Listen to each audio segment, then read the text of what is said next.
আরাফাত, তুমি কি খাইতেছো? ফুচকা। হ্যাঁ বন্ধুরা, আরাফাত ফুচকা খাইতেছে। দেখেন ফুচকা এখনই কিনে নিয়ে আসলো, বাইরে বৃষ্টি পড়তেছে। এটা হলো সন্ধ্যাবেলার নাস্তা। দেখেন ও ফুচকা খাইতেছে, দেখছেন? নাও। আপনারা কে কে ফুচকা খেতে পারেন? কিন্তু ঝাল আছে। টক নাও। এটা হচ্ছে আলু ভর্তা, এটা হচ্ছে টক। ওর মামা এখনই নিয়ে এসে দিল ওকে, আর ও নিজেরটা নিজে বানিয়ে খাইতেছে। দেখছেন কেমনি করে ঝাল খাইতেছে। তুমি ফুচকা বানাইতে পারো? হ্যাঁ, বানাও তো দেখি, সবাইকে দেখাও যে আমি ফুচকা বানাইতে পারি। দেখাও। ও দেখেন, ও ফুচকা বানাবে। দেখেন ও নিজেরটা নিজে বানায়। তুমি নিজেরটা নিজে বানাও, বানাও।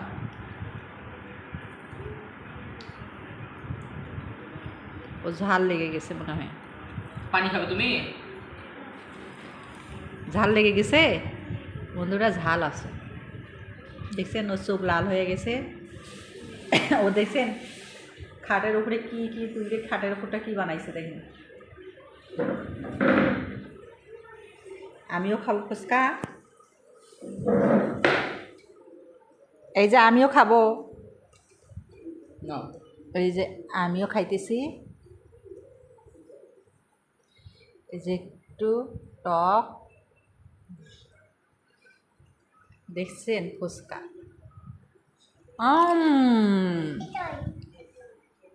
ইয়ামি।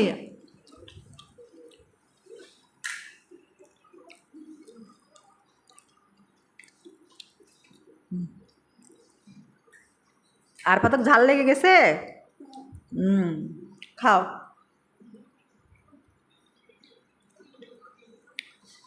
ইয়ামি না, মজা।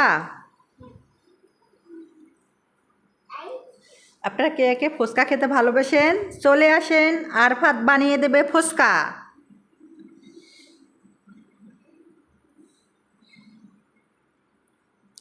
আল আরাফাতের দোকানে চলে আসেন, আল আরাফাত ফুচকা বানিয়ে দেবে।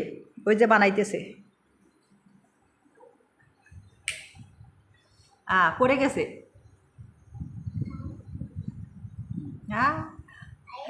আবার খেয়েও দেখতেছে।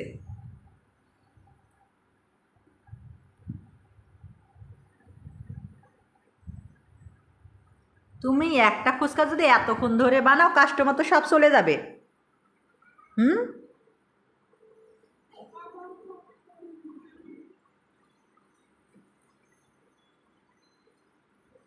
আল আরাফাতের ফুচকার দোকানে চলে আসেন সবাই তাড়াতাড়ি, নাহলে ফুচকা শেষ হয়ে যাবে। ও যত আস্তে আস্তে বানাইতেছে, কাস্টমার এমনিই চলে যাবে ফুচকা শেষ হওয়ার আগে। তাহলে আপনারা চলে আসেন আল আরাফাতের বাসায়, ফুচকা খেয়ে যান, তাই না? তাহলে ও আস্তে আস্তে বানাক বন্ধুরা, আপনারা তো খেতে পারবেন না, আপনাদেরকে বলাটা বলে দিলাম।